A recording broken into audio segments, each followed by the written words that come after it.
Jaksa Penuntut Umum, JPU, Kejaksaan Agung mengungkapkan, kasus dugaan korupsi pengadaan laptop Ceromebook dan Chrome Device Management, CDM, dalam program digitalisasi pendidikan Kemendikbudristek menyebabkan kerugian negara mencapai 2,1 triliun rupiah. Dalam surat dakwaan terhadap terdakwa Sri Wahyuningsih, Direktur Sekolah Dasar Ditjen PAUD Dikdasmen periode 2020 hingga 2021, Jaksa menyebut ex-Mendikbudristek Nadiem Anwar Makarim turut menikmati aliran dana sebesar 809,59 miliar rupiah dari proyek tersebut.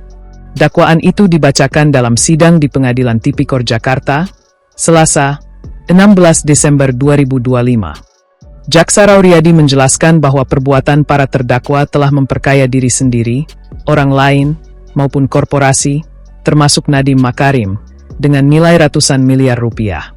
Nilai kerugian negara tersebut, menurut Jaksa, berasal dari dua komponen utama.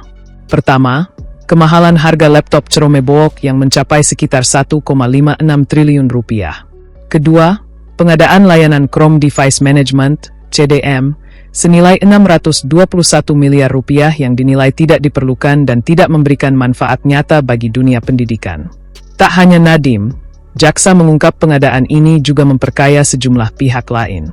Perbuatan tersebut disebut dilakukan secara bersama-sama oleh Sri Wahyuningsih dengan Nadiem Makarim, Mulyadsyah selaku Direktur SMP Kemendikbudristek tahun 2020, Ibrahim Arif alias Ibam sebagai tenaga konsultan, serta mantan staf khusus Mendikbudristek, Juristan, yang saat ini berstatus buron.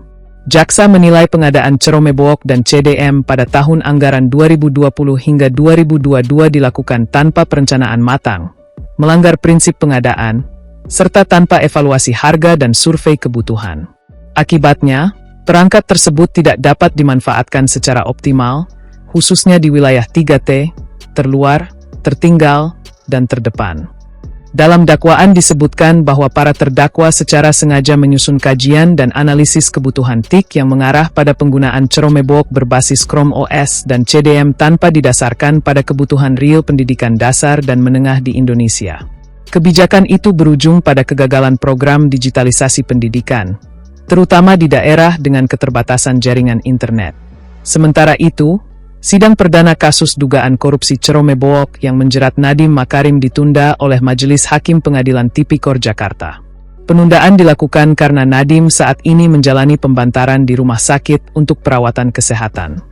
Ketua Majelis Hakim Purwanto S. Abdullah menyatakan persidangan terhadap Nadiem akan dilanjutkan pada Selasa, 23 Desember 2025.